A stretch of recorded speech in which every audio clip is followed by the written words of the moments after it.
and I'm currently on stage 7 of the COD. Today what I want to take you through is comfort zones.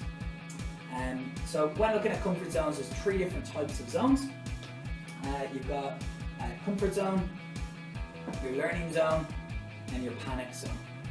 And what's really important to understand is that initially most people start off in their comfort zone. That's where 95% of people, 95% of the population like to stay. In there it's very comfortable and staying. You know, there's no real stress. People are doing things that they're used to doing. They're not being challenged. I like to think of the comfort zone, it's like playing a computer game, but it's your 8th time playing that computer game and you've already completed 8 times before. It's not very challenging, it's not really that interesting, but it's easy, it's simple.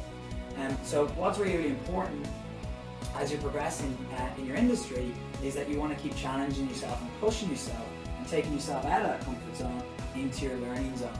And the learning zone feels a bit different. The learning zone, you should feel a little bit nervous, and you should have maybe a little bit of a butterfly feeling in your stomach, and you should feel like you're a little bit out of your depth.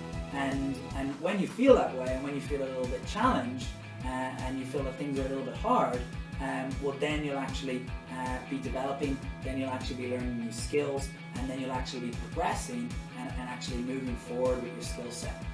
So it's really good to get yourself into that learning zone. Understanding this is also really important if you plan to actually coach and develop any other people, because you need to understand how they learn so that you can help guide them through that process. So we want to push ourselves into that learning zone. And the third type of zone that you might hear people talk about is the panic zone.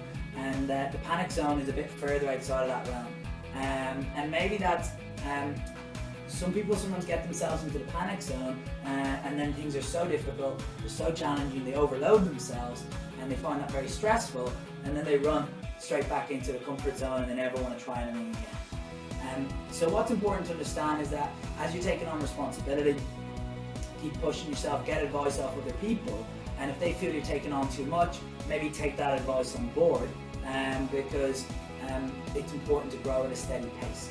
But nevertheless, be aware, if you do go a little bit too far at your learning zone, you've got to keep learning. You don't want to go back and stay in that comfort zone for too long. You want to keep developing yourself and moving forward. So what type of things can you do to break your comfort zone? Well, it's about pushing yourself, it's about taking yourself to that next level, and it's understanding how to do that. So for instance, in sales, if you're doing 2 sales a day, it's not going from doing 2 sales a day to 10 sales a day. If you're doing 2 sales a day comfortably, 10 sales a day is probably down here. What you're looking to do is maybe go from 2 sales a day to start learning how to do 3 sales a day, and then from there maybe learning to do 4 sales a day. So pushing your goals that little bit higher. It can often be taking on more responsibility.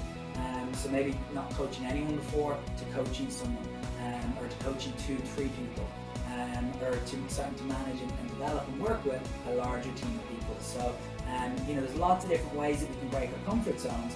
And sometimes people think that we should only do it occasionally. You should be doing it all the time. You literally constantly want to be breaking your comfort zones. As I said, I'm on stage 7 of the COD, I'm still breaking my comfort zones every day, because if I'm not challenging myself, then I'm not developing, I'm not learning, I'm not moving forward, and if I'm standing still, pretty soon I'll start moving backwards. So I want to make sure that I'm constantly staying fresh and staying challenged and pushing myself to the next level. My biggest tip for pushing yourself outside of that comfort zone and pushing yourself to break that comfort zone is to make sure that you're networking. Because when we're moving into this zone, sometimes it can feel very difficult and it can feel like it's a bit too hard.